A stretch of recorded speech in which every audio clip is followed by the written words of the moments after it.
আমার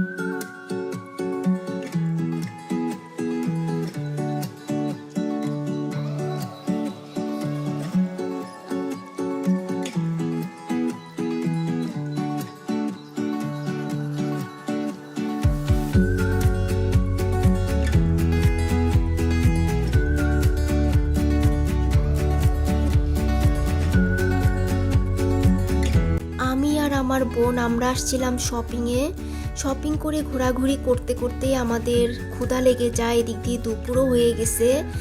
আমরা একটু ব্রেক নিয়ে চলে আসি স্টার হোটেলে। এখান থেকে আমরা লাঞ্চ করব। ভিতরে ঢুকেই আমরা আগে ফ্রেশ হয়ে নিই সবাই মিলে, নেওয়ার পর খাবার অর্ডার করি। আর খাবার আসতে খুব বেশি সময় লাগে না, একদম অল্প সময়ের মধ্যেই ওনারা খাবারটা দিয়ে যায়। মানে 2-4 মিনিট গল্প করতে করতেই খাবারটা চলে আসে। আর আমি অর্ডার করছিলাম হচ্ছে কাচ্চি। স্টারের কাচ্চি তো যারা খাইছে তারা তো মোটামুটি সবাই জানে, এখানকার কাচ্চিটা অনেক ফেমাস। এরপর হচ্ছে আমার বোন অর্ডার করছে মাটন খিচুড়ি, আর বাবার জন্য চিকেন বিরিয়ানি। চিকেন বিরিয়ানিতে একটা ডিম, তারপর হচ্ছে 1 পিস চিকেন আর একটা কাবাব। আর মাটন খিচুড়ি যেটা, ওটাতেও একটা কাবাব, একটা ডিম, 1 পিস মাটন। আর হচ্ছে কাচ্চিতেও কাবাব, ডিম আর হচ্ছে মাটন। এই স্টার হোটেলের একটা জিনিস আমার কাছে বেশি ভালো লাগে, সেটা হচ্ছে ওনারা সব প্লেটের সাথে একটা করে ডিম আর হচ্ছে কাবাব দিয়ে দেয়। অন্যান্য রেস্টুরেন্টে কাচ্চি খেতে গেলে কিন্তু কাচ্চির সাথে ডিম, কাবাব এগুলো আলাদা আলাদা করে কিনে খেতে হবে, প্লেটের সাথে কিন্তু দিবে না। বাট এই রেস্টুরেন্টে মানে যতগুলা ব্রাঞ্চে আমি খাইছি স্টারের, সবগুলাতেই এরকম ডিম, কাবাব, তারপর মাটন তো থাকেই, সব কিছু কিন্তু প্লেটের সাথেই দিয়ে দেয়। মানে প্রাইসটা একসাথেই রাখে আর কি, আলাদা করে কিনে নিতে হয় না। কাচ্চির টেস্ট আমার কাছে মোটামুটি লাগছে। আমি এর আগেও অনেকবার খাইছি এই স্টারের, বিশেষ করে পুরান ঢাকায় যে ব্রাঞ্চটা আছে সেখানে। এরপর ধানমন্ডিতে, মানে ঢাকাতে তো স্টারের অনেকগুলা ব্রাঞ্চ, আমি এই ব্রাঞ্চটাতে এই প্রথম আসলাম। স্টার হোটেলের এই ব্রাঞ্চটা হচ্ছে এলিফ্যান্ট রোড ইস্টার্ন মল্লিকা মার্কেটের পাশেই।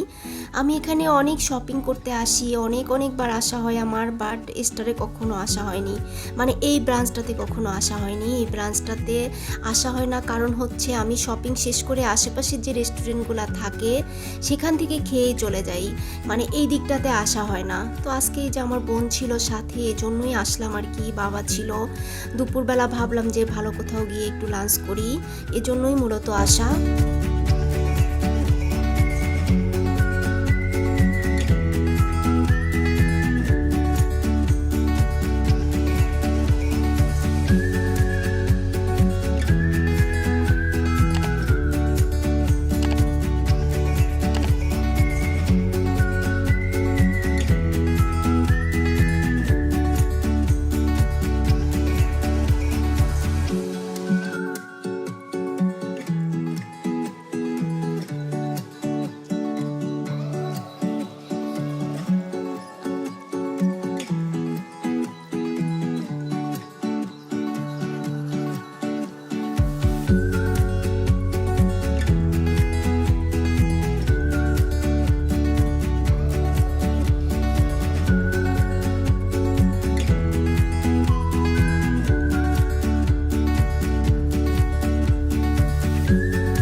শেষ করে আমরা 3 জন 3 কাপ চা অর্ডার করি। আর স্টারের চা তো ভীষণ মজা, আমার তো অনেক পছন্দ। আমি যদি স্টার হোটেলের আশেপাশে কোথাও যাই কোনো কাজে, তখন যদি দেখি যে স্টার হোটেল আসছে পাশে, আমি কিন্তু গিয়ে কোনো কিছু না খেলেও চাটা খাই, কারণ চাটা আমার খুবই পছন্দ স্টারের। আর বাবার জন্য পরোটা নিয়ে নিছি, কারণ ও চিকেন বিরিয়ানি একটু খেতে পারেনি, অর্ধেকটাও খায়নি, সবগুলো নষ্ট করছে। এজন্যই ওর জন্য পরোটা আর চা দিয়ে নিয়ে নিলাম আর কি। ও চা দিয়ে পরোটা দিয়ে খাবে, আর আমরা 2 বোন মিলে চা খাচ্ছিলাম আর গল্প করতেছিলাম। আসলে স্টাফদের ব্যবহার কিন্তু ভীষণ ভালো। এখানকার স্টাফরা একটু পরপর এসে আমাদেরকে জিজ্ঞেস করতেছে কি অবস্থা, কিছু লাগবে কিনা, কোনো সমস্যা কিনা, খাবার কেমন, মানে ওনাদের ব্যবহার খুবই ভালো লাগছে আমার কাছে।